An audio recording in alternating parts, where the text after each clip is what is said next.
ಅಣ್ಣ ಬಸವಣ್ಣನವರ 893ನೇ ಜಯಂತಿಯ ಶುಭಾಶಯಗಳನ್ನ ಕೋರ್ತಾರೆ. 12ನೇ ಶತಮಾನದಲ್ಲಿ ಇದೇ ಭೂಮಿಯಲ್ಲಿ ವಿಜಯಪುರ ಜಿಲ್ಲೆಯಲ್ಲಿ ಹುಟ್ಟಿ ಒಂದು ದೊಡ್ಡ ಸಾಮಾಜಿಕ ಚಿಂತನೆಯನ್ನು ಕ್ರಾಂತಿಯನ್ನು ಮಾಡಿ ಪ್ರಪ್ರಥಮ ಪಾರ್ಲಿಮೆಂಟನ್ನು ಸೃಷ್ಟಿ ಮಾಡಿ ಎಲ್ಲ ಕಾಯಕದ ವರ್ಗದ ಜನರನ್ನು ಕರೆದುಕೊಂಡು ಜಗತ್ತಿನ ಪ್ರಪ್ರಥಮ ಪಾರ್ಲಿಮೆಂಟನ್ನು ಸ್ಥಾಪನೆ ಮಾಡಿ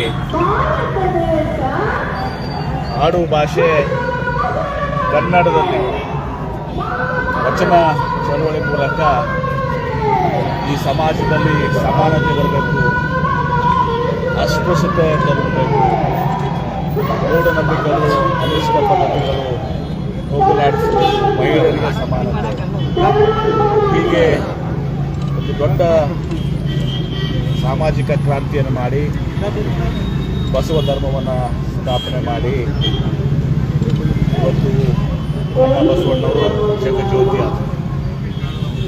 ಇವತ್ತಿಗೂ ಕೂಡ 893 ವರ್ಷಗಳ ನಂತರನೂ ಕೂಡ ಇವತ್ತು ಕೂಡ ಭಾಳ ಇನ್ನೂ ಹೆಚ್ಚಿನ ಪ್ರಸ್ತುತವಾಗಿದೆ.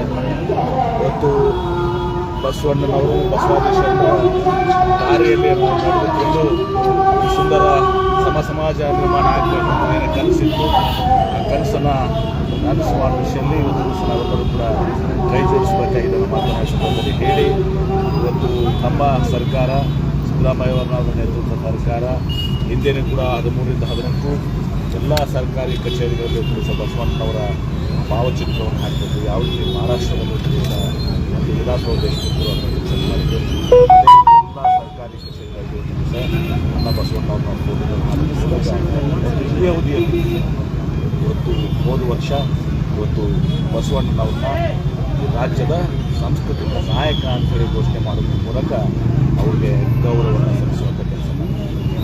Thank you sir.